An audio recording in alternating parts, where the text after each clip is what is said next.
শিকিলো তাৰ ওপৰত কেনেকুৱা ধৰণৰ কোৱেশ্চন আহিব পাৰে বা কেনেকুৱা ধৰণৰ কোৱেশ্চন হ'ব পাৰে চাওক এত চাব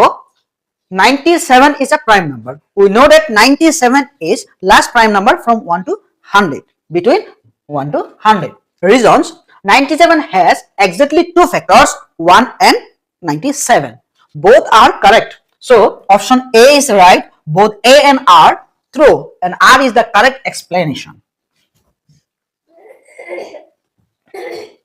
Option A is correct. ইয়াতে চাব যে 97 টো prime number হয় আৰু 97 1 আৰু আমাৰ 97 ৰ বাহিৰে বেলেগ সংখ্যা হৰণ না যায় সো আমাৰ যেটো কৈছে 97 is a prime number ইটো ৰাইট আৰু 97 has exactly two factors এইটো ৰাইট হয় গতিকে option A is correct. Next, which of the following is a pair of consecutive prime numbers? আপোনালোকে নিশ্চয় জানে consecutive prime numbers কাক কয় আমি তিনটা prime numberৰ কনসেপ্ট দিছিলো আপোনালোকক এটা হল twin prime কাক কয় কোকচোন কমেন্টত আমাৰ লাইভ ক্লাস জুলাই মাহৰ পৰা স্টাৰ্ট হ'ব আপোনালোকৰ যদি আমাৰ ক্যান্ডিডেট যদি বেছি ক্যান্ডিডেট কমসে কম 50 প্লাস ক্যান্ডিডেট যদি জয়েন হয় গতিকে আমি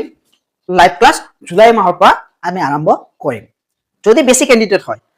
গতিকে আপোনালোকে যিমান পাৰে ভিডিওটো শেয়াৰ কৰি দিব লাইভ ক্লাস হলে আপোনালোকে আৰু সুবিধা হ'ব আপোনালোকৰ কাৰণে যে লগলক কমেন্ট দিব লগলক আমি ৰিপ্লাই দিব পাৰিম সো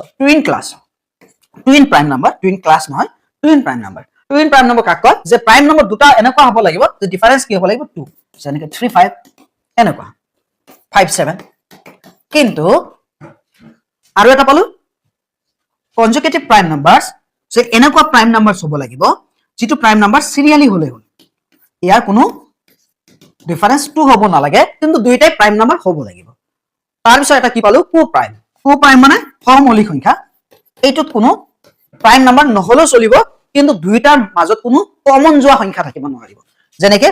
4 9 চাও দুইটাই কম্পোজিট নাম্বাৰ কিন্তু 4 9 ৰ মাজত কোনো কমন নাই গতিকে এই পেয়াৰটো হৈ যাব আমাৰ কি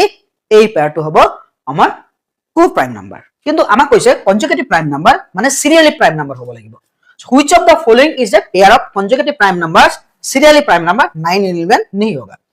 11 and 13 serially 11 ৰ পিছত prime number কি হয় 13 option B is correct